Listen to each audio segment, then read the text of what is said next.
Alright, legends, let's do this. Episode 91 of Wall of Sound, Up Against the Wall. My name is Brownie, I'm your podcast host. You can check out everything we do with Wall of Sound. All you need to do is just head over to wallofsoundau.com, check out the latest music news, reviews, interviews, opinion pieces, and if we piss you off, you can also send your feedback to our social media accounts. Wall of Sound AU on Facebook, Twitter, and Instagram is where you can find us.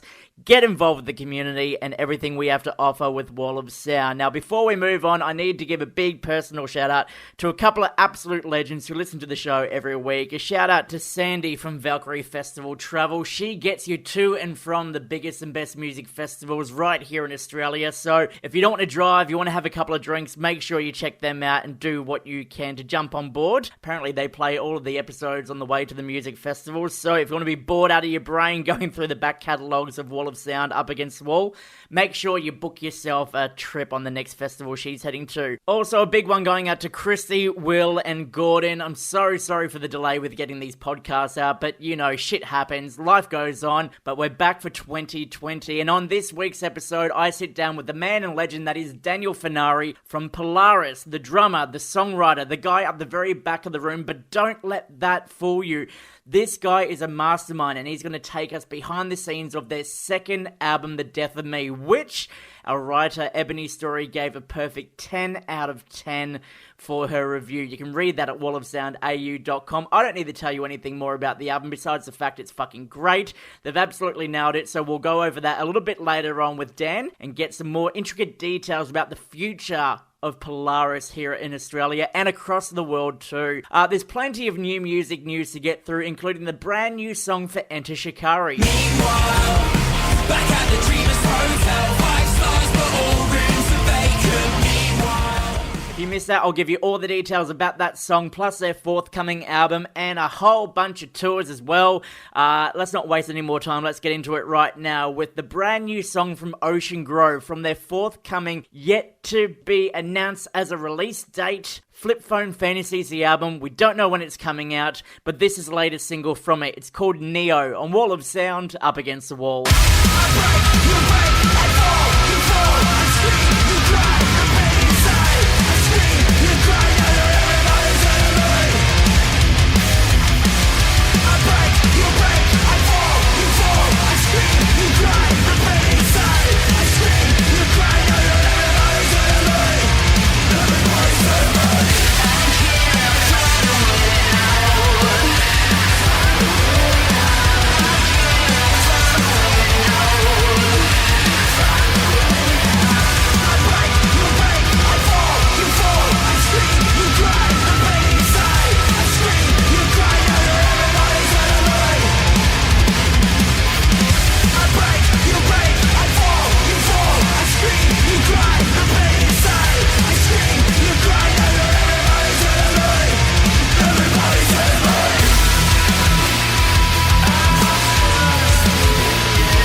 Alright, this is Rao and Rob from Enter Shikari. And you're listening to Wall of Sound, Up Against the Wall.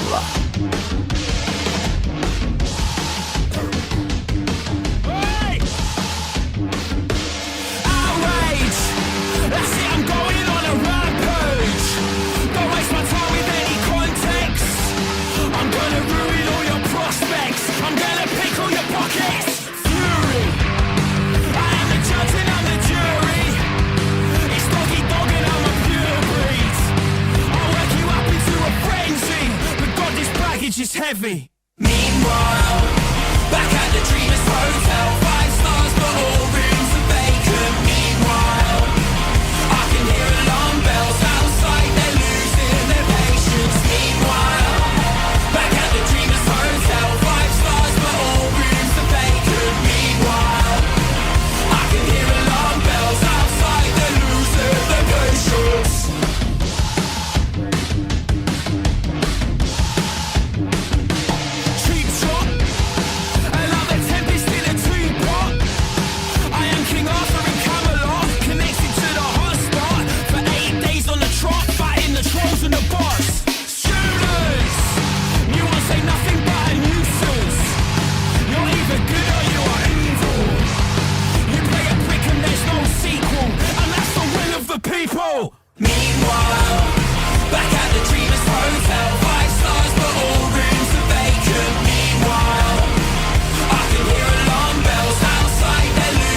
hotel, 5 stars and courtesy disco.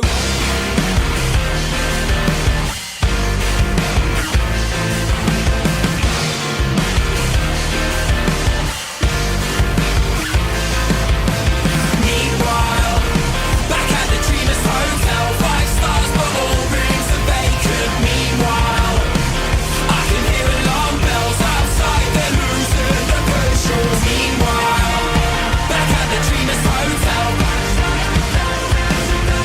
Meanwhile, I can hear alarm bells. If love is blind, hatred is death, and well fed. You just heard the brand new single for Enter Shikari. It is called The Dreamers Hotel, and it comes from their forthcoming album, Nothing Is True and Everything Is Possible. You're going to be able to get that into your delicious ear holes on April 17. And the best thing about this album is, as you will remember when we caught up with the band backstage at Good Things Festival, they said this. We've been saying, like, since we started writing this album, that it's going to be the definitive Shikari record. Yes. So, like, this is the one that fans go, like, oh, you haven't heard of Shikari? Check out this. This will have a bit of everything. It's got, you know, stuff that sounds like the first album. It's got stuff that sounds like very recent. It's got stuff that's completely new. You know, so the way we've been moving forward over the past few albums, it's fun for the whole family. So if you've been an Enter Shikari fan for years, or maybe you're just jumping on the bandwagon right now is the right time to do so. Get your pre-orders in for that one, and look forward to seeing what else the guys have to offer with this forthcoming release. But they weren't the only band to announce new music this past week. Now, Chester Bennington's old band, Grey Days. Now, this is a band he was in long before Linkin Park was even thought of. They've announced their album Amends will be released on April 10th, and if you like old school kind of grunge, so similar to early Pearl Jam and Soundgarden, then this album might be right up your alley. They put out a new song as well too called Sickness. Go and check it out, and I heard very early sounds of Chris Cornell and Soundgarden with that one. So obviously Chester Bennington grew up to be a massive Soundgarden fan and best friends with Chris Cornell, sadly before both of them passed away. So if you want to go back to the early years of Chester Bennington's music career, check out the latest one for Grey Days. It's out on April 10th. Still to come, I'm going to get on the new one for 4 Years Strong and Falsifer. They also announced their new EP, but right now let's check in with the band Dream on Dreamer, who sadly, after 11 years together, have announced they are calling it a day. But they're not going to leave us empty-handed. They have one more album to put out. It's called What If I Told You It Doesn't Get Better. Now you can get your hands on that March 27, and they've also released the very first song from it called Feel So Empty. Now, it's a bit of a shame because I feel like the band finally found their calling with Marcel and Zach both fronting the band. Marcel obviously doing the screams and Zach with these amazing melodic vocals. So it's sad to see the guys go. 2009, they kicked things off. They're ending it on a high note in 2020 with a farewell tour. You can get your tickets right now through their website. But without further ado, let's get it on right now. This is the brand new single from Dream on Dreamer's final album, Feels So Empty, on Wall of Sound, Up Against the Wall.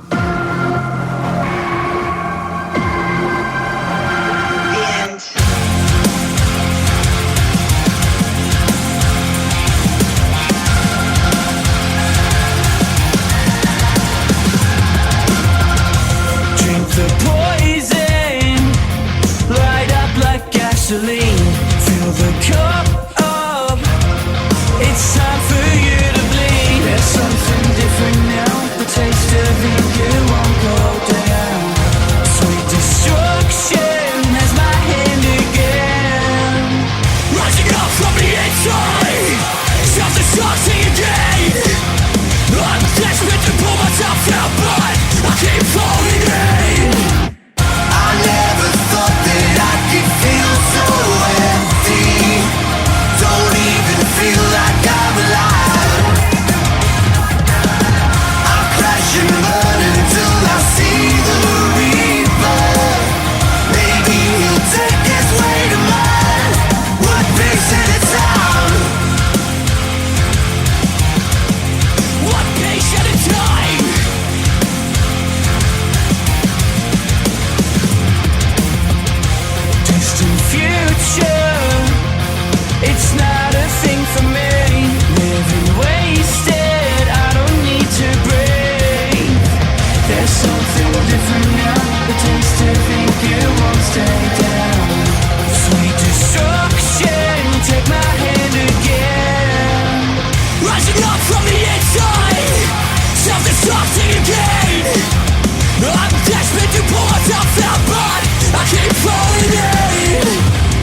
tell. Come and make it darker.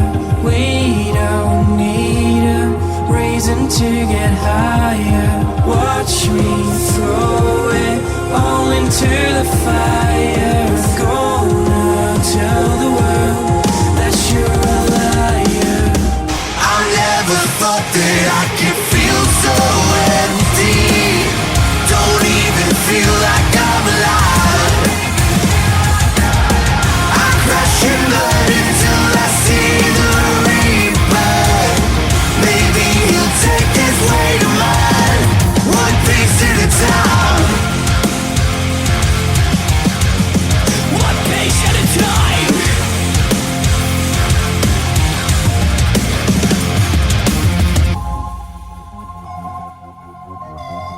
Wall of sound up against the wall.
They've teased that a tour is coming finally. Fit for a King are going to be making their way down under. No dates announced as of yet at the point of this recording, so stay tuned to wallofsoundau.com. We'll keep you up to date with everything that gets announced. But a couple of big tours got announced over the past week. I Prevail are bringing their massively stacked Trauma tour to Australia. They've been teasing this for a while since they played Download Festival last year. But it's finally happening, and we're going to see them joined by the likes of Motionless in White, who put out their fantastic album Disguise last year, and also the Windy Boys, Wind Waker. That tour is happening all across Australia in July, and you can get your tickets for it right now. The Red Shore have also announced a comeback show. They're going to be playing one show in Melbourne. That one is happening April 17. They're going to be joined by the likes of D's Nuts, Alpha Wolf, Shinto Katana, who are doing things again, and Zeolite. Wax are also hitting the road again in celebration of their debut album, Big Grief. That's happening through March all the way through May.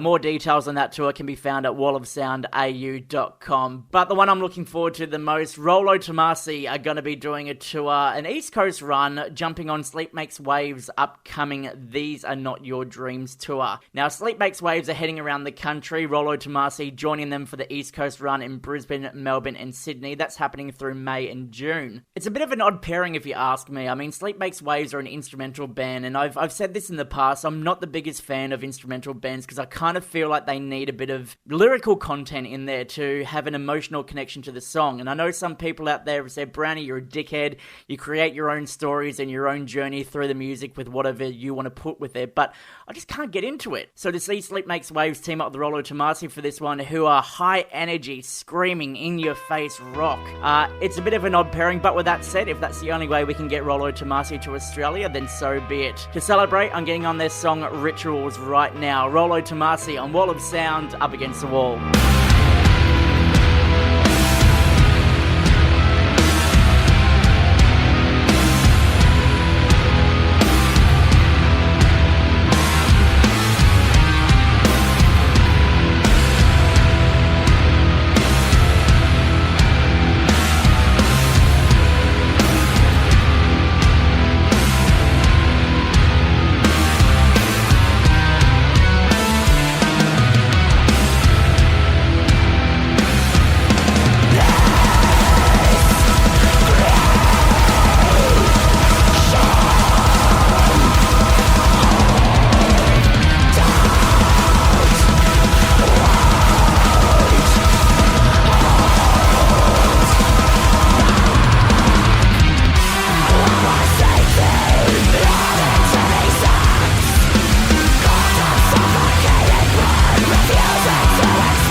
Hey, it's Steph from Philosopher, and you're listening to Wall of Sound, Up Against the Wall.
Adelaide's Falsifer have been doing some big things in the music scene, and finally they have been signed. Grayscale Records picked them up and announced their forthcoming Pain EP is going to be released on March 6th. You can check out 5 new songs on that one. Pre-orders are in place for that right now, and that was the title track from the EP, Pain. Looking forward to see what they do, and all the bands emerging from Adelaide at the moment. There seems to be a heavy and strong scene down there, so if you've got some bands down there you want us to take note of, make sure you get in touch with us. Wall of Sound AU on Facebook, Twitter and Instagram. But right now, let's get into this bloke. What's up, everybody? This is Dan here from Polaris. You are listening to Wall of Sound, Up Against the Wall. Am I addicted to the misery? Is this how I'll always be? Hey, hey, you said that it wasn't in the spirit of the time. Got a hands like a hole and a heart like a landmine. We are officially on the home stretch, counting down the days until Polaris release their second album, The Death of Me, and here to chat all about it is the mastermind behind the drums, behind the songwriting, and the sexy bloke you catch at the back of the stage, Daniel Furnari. Welcome to the show. That is a very nice welcome, man. Thank you for that. I mean, you're too kind. All the best for a great upcoming band like Polaris. Now, we're stoked to have been covering you guys with Wall of Sound for so many years now, and it's sort of like we're watching you guys grow up and you know, sort of get yourselves involved with the music scene to get to where you are now. But I guess with this album here, you're more so entering your teenage years with the band. Would I be right in saying that? Yeah, I suppose that's a good way of putting it. I mean, it's our fourth release, but it's only our second full length. But yeah, I guess you could look at it that way, right? Like the first 2 EPs are kind of the band's childhood, and then we moved in and getting towards adolescence, and then getting the 2 albums would be I guess the teenage years. You know, the Mortal Coil being that first half of it, that early adolescence, and then hopefully, I mean, I guess I do, you know, and it comes out in our lyrics too. I do kind of see our band as just this thing that's just growing up, like this entity that's just evolving, and I think a lot of our lyrics do kind of deal with, like, in a very real sense, like that idea of growing up and, you know, growing out of your past self and becoming a more fully realized person, and then in a more literal sense, just going through the stages of your life and becoming an adult. And that, I think that's really reflected in the way that where we come from lyrically and stuff like that. Because, you know, I mean, it's a funny thing to think about, like to think about growing up and stuff when you're in a band, because you're kind of living this weird. You can feel like a permanent teenager at times. Yeah, that's when you right. You're out here playing metal shows and stuff like that, and sleeping in vehicles, and, you know, and living a very strange and nomadic life at times, and getting to do something that from the outside doesn't really look like a job. You know, and in many ways, like, you can't compare it to any other kind of occupation. It doesn't quite feel. It feels like you're living an amazing fantasy sometimes, but then people also don't realize the other side of it is that there's so much hard work, and it really is like it becomes a fully fledged occupation at this point in terms of what we have to do. So as we kind of grow up and kind of learn to deal with that, and also, you know, we're going through so many personal changes, just trying to evolve as people and trying to grow up and deal with the life that we're living now. I think that's all. We try to be very upfront about that. Let it be reflected in the art that we're creating and in how we talk about what we do. Well, it's incredible to watch you guys grow, not only as musicians, but humans as well, too, because we take a look at the work you've done from the very early beginnings of those EPs to, obviously, the Mortal Coil when you released that. It was such a fantastic album, but then when you finally get to wrap your ears around The Death of Me, you can hear that progression, you can hear that professionalism you guys have, and the fact that you don't want to be cast into the same kind of metalcore mold that a lot of bands tend to sort of fall victim to. Like, you changed your styles up with this album so dramatically. Like, you've got the metalcore stuff in there, obviously, you know, continuing on the legacy of Behind, but then you've also touched on stuff like new metal and mainstream rock. So is that kind of you guys trying to go, look, we don't want to be pigeonholed, but we also want to try and see what we can do and try these different styles to see where that new direction takes us? I mean, in a way. I mean, you know, we try to keep we just try to keep our options really broad. I don't think we've ever gone like, let's show people that we're not just a metalcore band. Like, that's never been a concern for us. But I guess that's not been a concern for us because, you know, we never really took that genre label as something like a hard and fast rule we had to stick to in the first place. Like, I often tell people that I think we just look at ourselves as like you could even just a heavy band in some regard, yeah. Or we look at ourselves like just a heavy but melodic but emotive band. That's just what we want to do. We want to create an emotional reaction from people. We want to give people something that they can move to in a live setting and really, you know, push each other around to and jump around to. We want to create something that people can sing along to. But more, it's just about creating something that people can feel and connect with in kind of a real personal way. I think that's our main goal. But yeah, you know, we've never looked at it as like, you know, there are times when we write songs where we go, well, this song is more of it's much more of a straight metalcore song than what we're writing. But then we've never really been afraid to write something that didn't feel like it fit into that mold exactly. Because what concerns us at the end of the day more is just trying to write good songs. That's what it really comes down to, and trying to write something that affects us. You know? Well, the good thing, I love what you touched on there, is you've got all the different songs that cater to all the different wants, appeals, and needs, I guess you could say. Like, you know, you got the rough housing songs like Hypermania in there. Landmine is just a fantastic fucking incredible song, which I never thought I'd hear you guys release. And then you've got all of this Fleeting, I believe it is, which is just, you know, it brings a heavy, but then you get to see more of like the in-depth writing that you guys do. Obviously, Masochist was such a fantastic fucking release that, you know, we've had the opportunity to talk about it in the past, about how it made me reflect on an issue that was completely unrelated to the lyrical content, but it just showcases like what you guys have behind you, the writing style that you have behind you as well, and like the fact that you don't just have to do heavy song with a breakdown over and over again to write decent albums that people, you know, latch onto and listen to with their, you know, open ears and open hearts and that. Yeah, I mean, I think a lot of it comes down to, like, as I say, you know, it's more about songwriting and more about creating something that people can connect with emotionally, and then the other side of it is that it also comes down to, we just get bored really easily, man. Like, I think we just have this weird little like short attention span as a band. Like, you know, there are times when we'll put on a record, maybe something, you know, like say a current heavy record or something, and we'll get halfway through the record and you say we're in a band or something, you know, on tour, and get halfway through the record and everyone's really enjoying it and really stoked. And then by the end of the record, we're kind of all sitting there going, I don't know, man, like I wish there'd been more there, you know, and we always just try to push outside those boundaries. And I guess, you know, one thing that we've noticed over the years is that every song we write tends to seemingly be like a reaction to the last song. So if the last song we wrote was a really, really heavy song, then the chances are the next song that we write will be something in a very different direction, something melodic. We just kind of bounce back and forth between all the different corners of our sound, and we try to dig really deep into those corners sometimes and just see where we can go with them and see like, okay, well, I didn't know that we were even capable of writing a song in this style, but now that we're working on it, it sounds like us.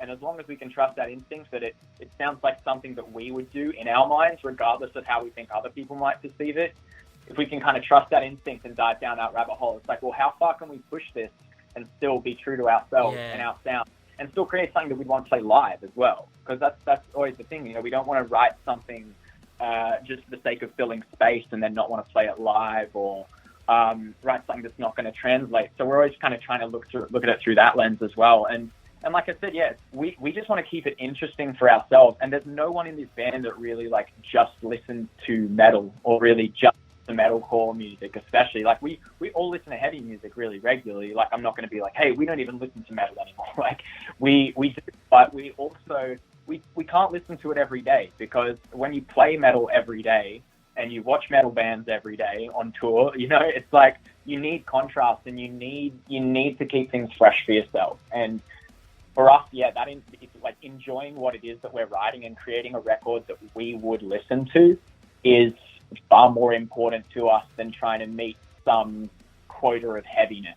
We do take it all into account though. Like, you know, we're constantly kind of, you know, as a record is coming together, I think if we wrote a record that was leaning way too far in one direction, we would notice that pretty early on, and we just try to space it out so the record flows and just always be providing new moods and new experiences for ourselves that will hopefully translate to the listeners. And so, yeah, I mean, that's what that's resulted in, is that if there's a song that has a bit of a, you know, like you said, like a bit of a nu metal vibe or a bit of a classic rock vibe, like the kind of stuff that's present in a song like say Vagabond on the album, for example, like that kind of draws together like proggy stuff, like some elements of a band like Carnival combined with what I would call like a Polaris attempt at a Limp Bizkit riff, and then what I like to call like the Lynyrd Skynyrd solo at the end. You know, it's just having fun with it. Just like actually, you know, there are times on this record where we wrote something and we're like, damn, okay, like, are we gonna go full bore down that direction? It's like, yes, let's enjoy this. Let's have some fun. Like,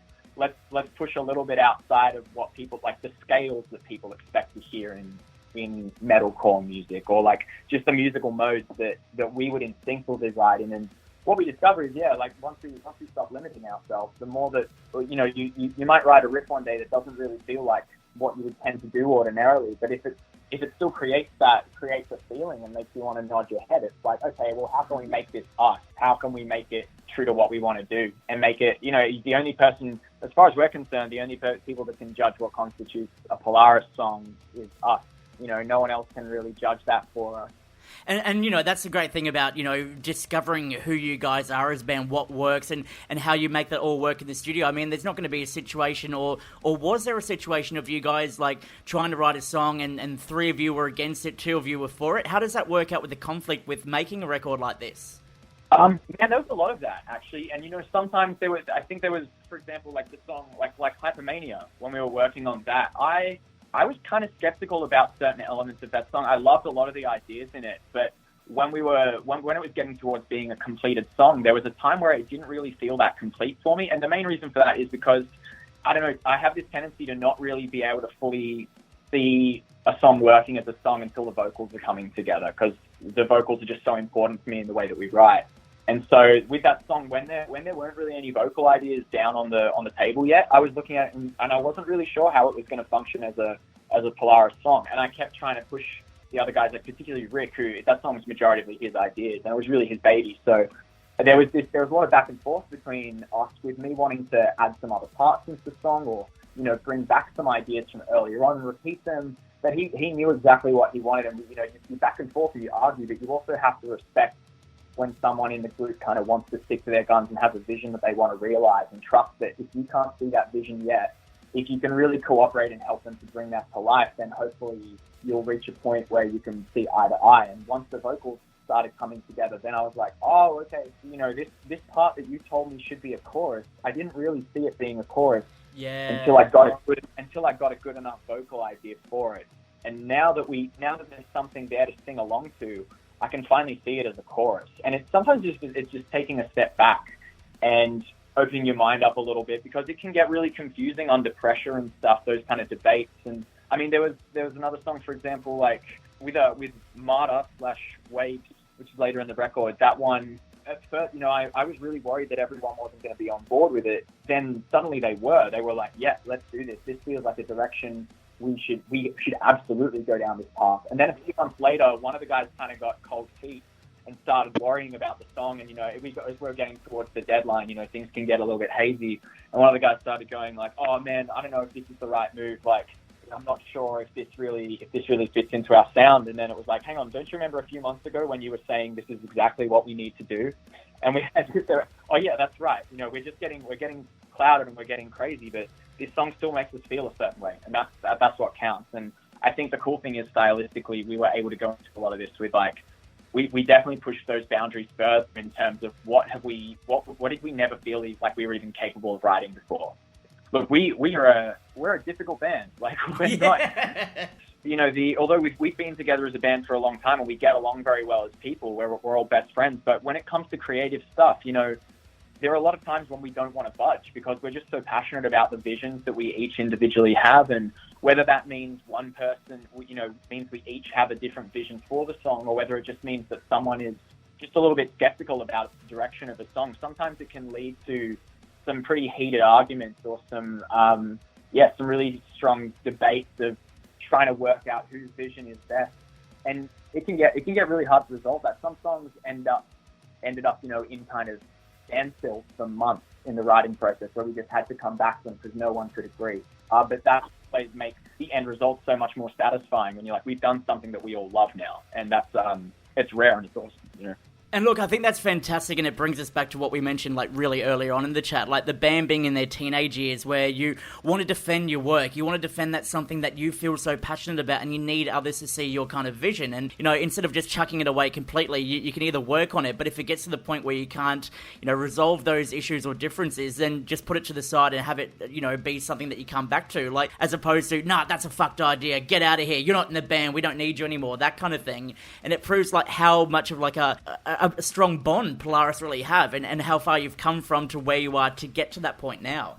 Yeah, and it's sometimes, yeah, like you said, sometimes it's just time. Sometimes all you need is time to separate yourself from an idea and stop hearing that thing that you were hearing in your head when you listen to the song, and take a step back and finally learn to hear it for just what's there.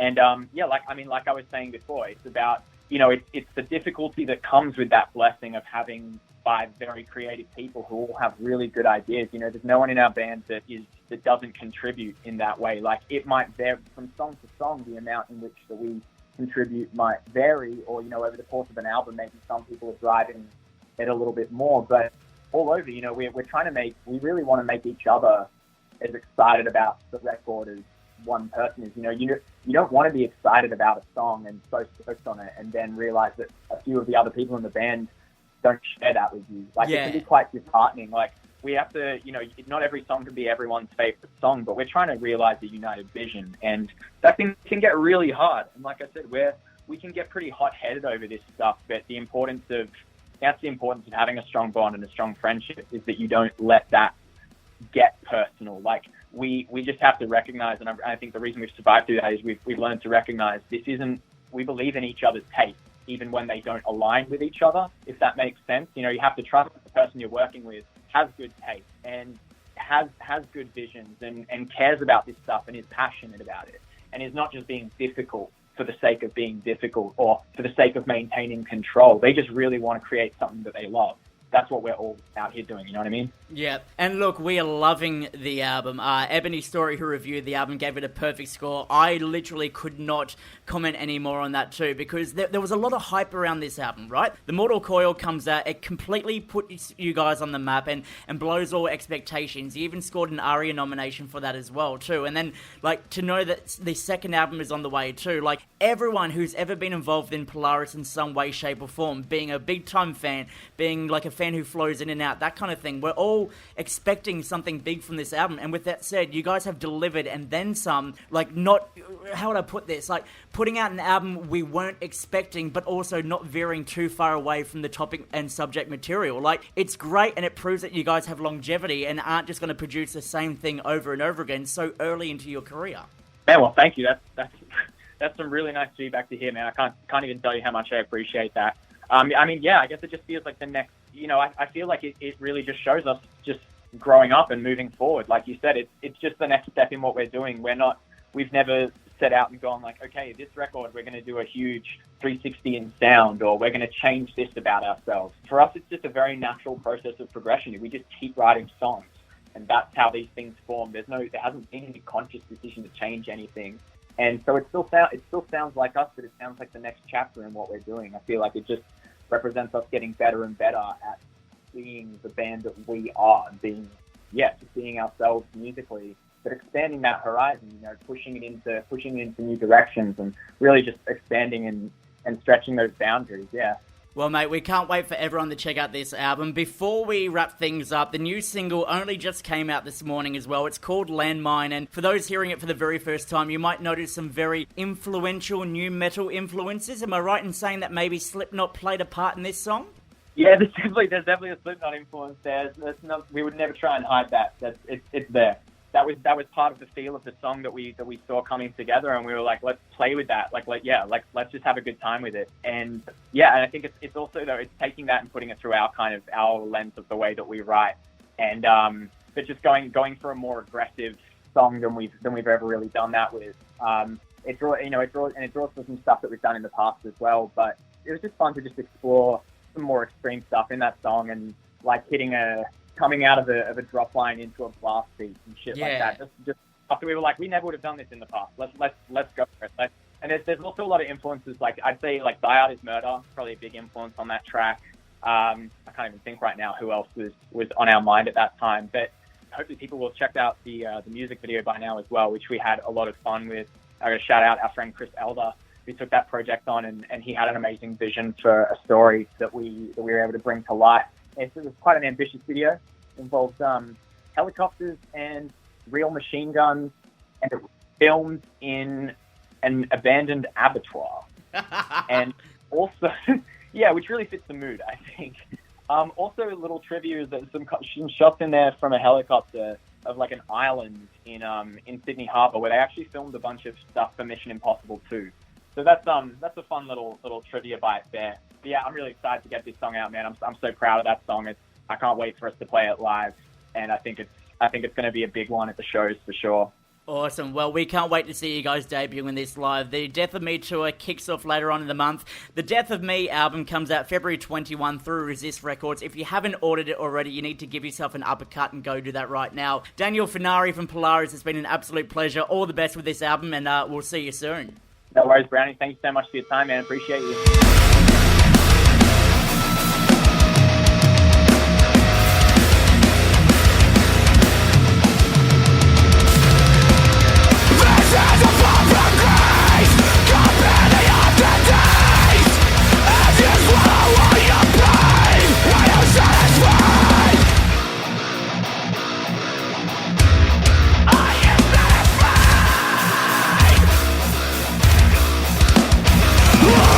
Every day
it's Rick from Polaris, and you're listening to Wall of Sound Up Against the Wall.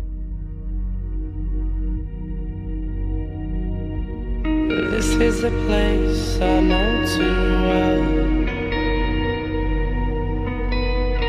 Been down here a while, if you can't tell. And I have analyzed and tried my best to justify the sorrow I have brought upon myself. Am I addicted to the misery? Is this how I'll always be? Cutting the sword into everyone. Am I in love with all my ailments? Glutting for punishments. You can't trust me to be there for you.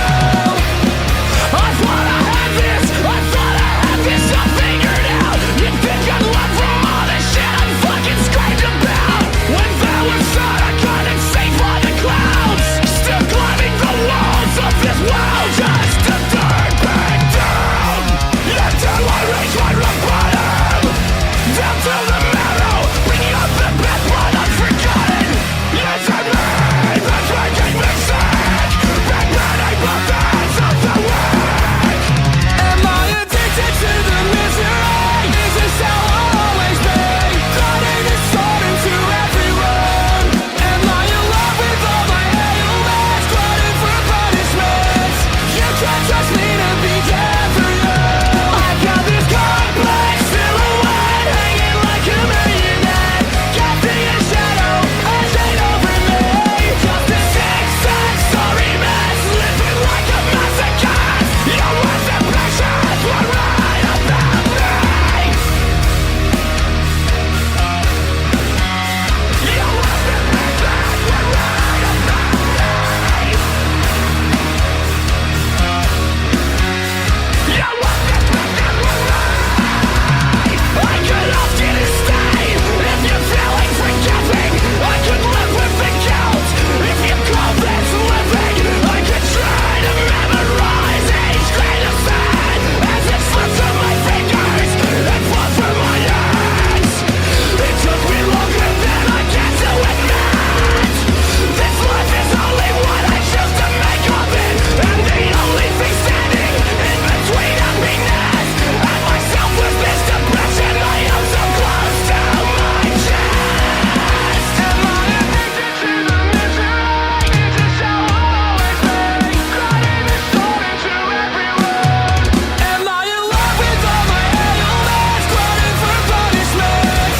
You can't trust me to be there for you. I got this complex silhouette hanging like a marionette, casting a shadow, a shade over me. Just a zigzag sorry mess, living like a masochist. Your words and pleasures were right about me.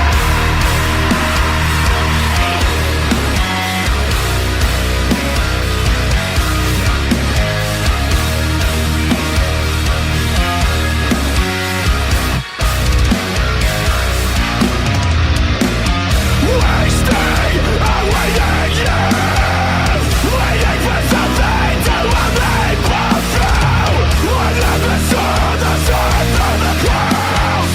When I sleep with the skies were blowing down. Masochist and Wall of Sound Up Against the Wall. Make sure you get your pre-orders in for Polaris' new album. And while you're there, if you got some money to spend, you might want to chuck a pre-order on The Used. Their forthcoming album, Heartwork, is coming out on April 24. And if you, like me, like albums with collaborations, they've teamed up with Jason Butler from Fever 333, Blink-182's Mark Hoppus and Travis Barker, as well as the one and only Caleb Shomo of Beartooth. Looking forward to see what they do with this album, and this is the second single released from it. It's called Paradise Lost, a poem by John Milton. Poem, whatever, shove it up your ass. This is a brand new song from The Used on Wall of Sound Up Against the Wall.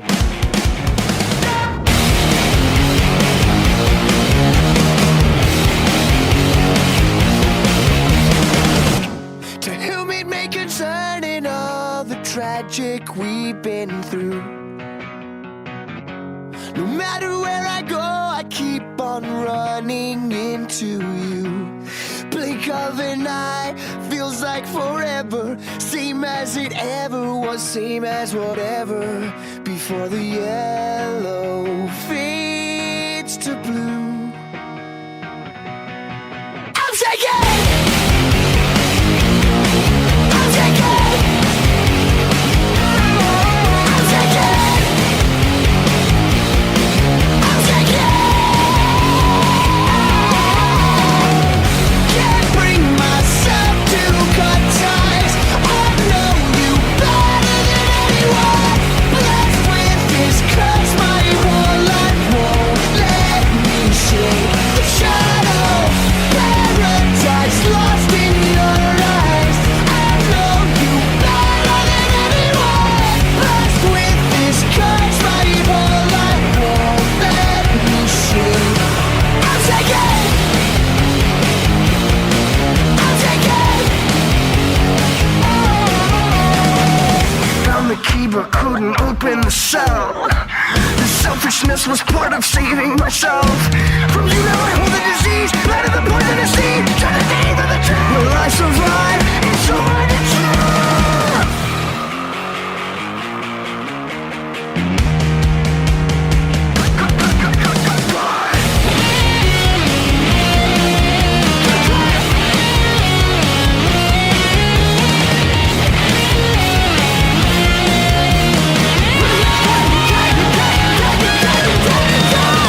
Can't bring myself to cut ties. I know you better than anyone. Blessed with this curse, my whole life won't let me shake the shadow. Paradise lost in your eyes. I know you better than anyone. Blessed with this curse, my whole life won't let me shake. I'll take it. I'll take it. I'll take it.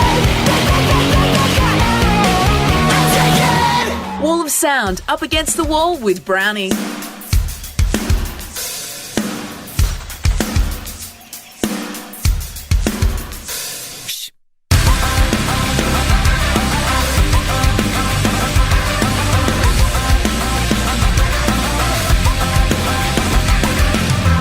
keep forgetting where I wanna go. And no, I don't, I never feel at home.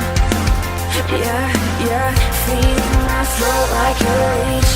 I guess I'll keep fleeing to my knees. And you're the only one who ignites me easy.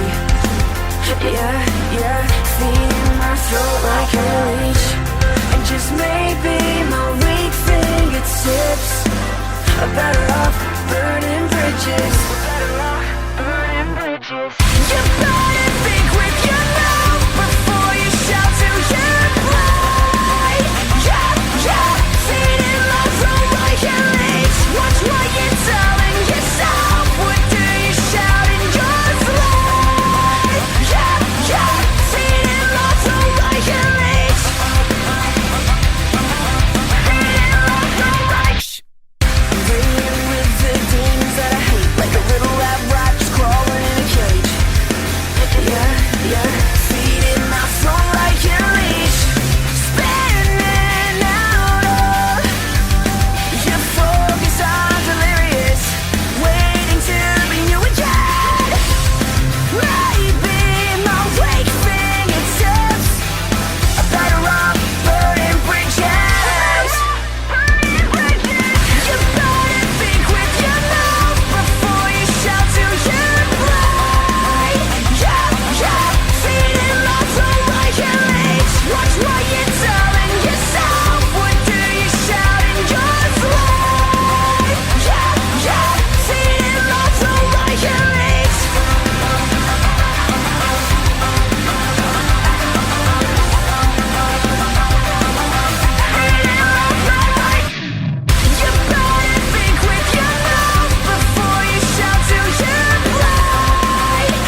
ahead of their Download Festival 2020 appearance. That is the brand new song for Stand Atlantic. It's called Shh. And we're not going to be quiet about that. I'm looking forward to see what this pop-punk band do. I can hands down say that they are the next Tonight Alive. They have got a fantastic sound and motivation behind them, and their fan base is just growing every time they release new music and head out on tour. So if you haven't jumped on the bandwagon yet, maybe now would be the time to do so. And staying around in pop-punk territory, if you like yourselves a bit of pop-punk, we've got the brand new one for Newfound Glory coming up next. But right now, 4 Years Strong put out the next single from their forthcoming album, Brain Pain. It is called Learn to Love the Lie. Now, this song is about being stuck in a relationship where you both hate each other, but you just accept that that's how life is going to be. And, if you're stuck with someone and you're happy to be in that relationship, I guess you could say, then turn this up, make this the anthem and the new song for your relationship. Their forthcoming album comes out February 28. And if you like what you hear, go pre-order it. Brand new stuff now for 4 Years Strong and Wall of Sound, Up Against the Wall.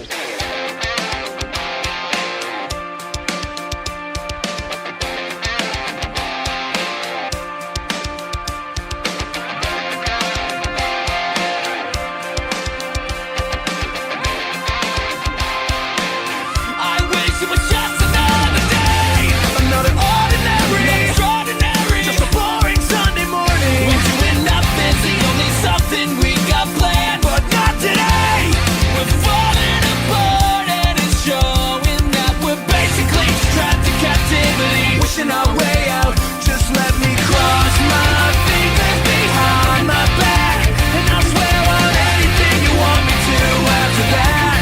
I've heard that if I cross my heart, then I have to die. If you don't want to say goodbye, then I guess you'll have to learn to love the lie. You and me, we're really nothing but enemies, pretending we're not meant to be. I don't wanna be the one to stay. I don't wanna be the one that got away. And if I'm being honest, you couldn't get rid of me anyway. I don't wanna be the one to stay. What the hell, for heaven's sake? I don't wanna be the one that got away. If Massachusetts had a loyalty, I hope it wouldn't choose you over me. And if you're wondering what keeps me up at night, it's thinking that you might be right. Just let me cross my fingers behind my back, and I'll swear on anything you want me to after that. I've heard that if I cross my heart, then I have to die. If you don't want to say goodbye, then I guess you'll have to learn to love the lie. You and me, we're really nothing but enemies, pretending that's exactly how it's supposed to be. I don't wanna be the one to stay. I don't wanna be the one that got away. And if I'm being honest, you couldn't get rid of me anyway. I don't wanna be the one to stay. What the hell, for heaven's sake? I don't wanna be the one that got away. You can say what you want about me. The old me would not apologize. You can do what you want without me. If only I could keep us both colliding, overanalyzing every move we make. We think we're just surviving, but slowly we were dying, till the rattle somehow brings us back to life. So let's learn to love the light. I don't wanna be the one to stay. I don't wanna be the one that got away. And if I'm being honest, you couldn't get rid of me anyway. I don't wanna be the one to stay. What the hell, for heaven's sake? I don't wanna be the one that got away. My fingers behind. I don't wanna be the one that got away. If you want me to after that, I don't wanna be the one that got away. Then I have to die, but I don't wanna say goodbye. So I guess I'll have to learn to love the lie. What's up, everybody? This is Jordan from Newfound Glory, and you're listening to Wall of Sound, Up Against the Wall.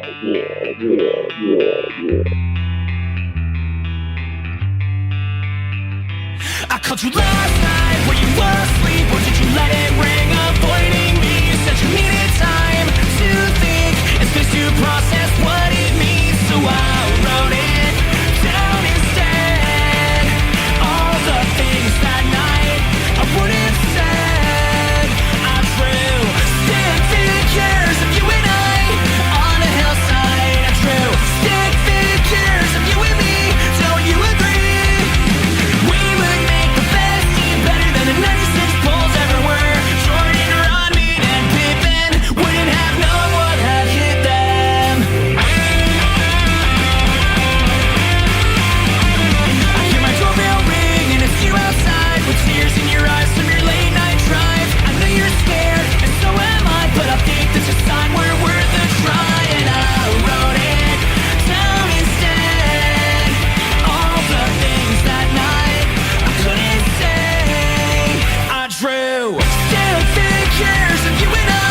brand new single for Newfound Glory. It is called Greatest of All Time, aka GOAT, and that's from their forthcoming album, Forever Plus Ever times Infinity, which you can get your grubby little hands on the 29th of May through Hopeless Records.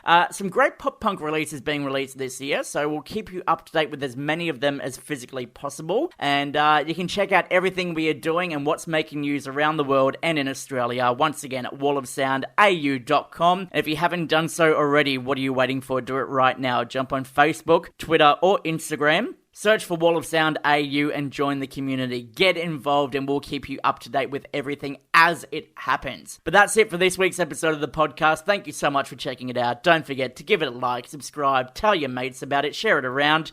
Give us a rating too, ratings obviously do help in some way, shape or form. If you think it's shit, tell me. If you love it, tell me what I'm doing right about it. And once again, if you've got any bands that you want us to cover in the future, make sure you get in touch. You can also find me on social media as well if you want to hit me up direct. Brownie Paul on Instagram and Twitter as well if you want to get me straight away. Make sure you do that. Now, I haven't got a guest lined up for next week as of yet, so stay tuned for more once I get my shit sorted and figure out what's happening next. But I can leave you with this. Now, not too long ago, I had Tony Campos from Static X on the show, and he was talking about the band's forthcoming album project, Regeneration, which features the last vocal recordings of the late and great Wayne Static. And last week, we finally heard the band's first taste of new music coming from that album, which you can get in your hands on May 29th. The song is called Hollow, and there was a lot of expectations with this song when it came out. Was it going to be a cash grab? Was it going to be similar to the sound of what they had back in the day? Or were they going to use the new singer Zero to kind of chuck Michael Jackson? The album that came out a few years ago from him where they got a vocal sound alike to finish off some of the songs?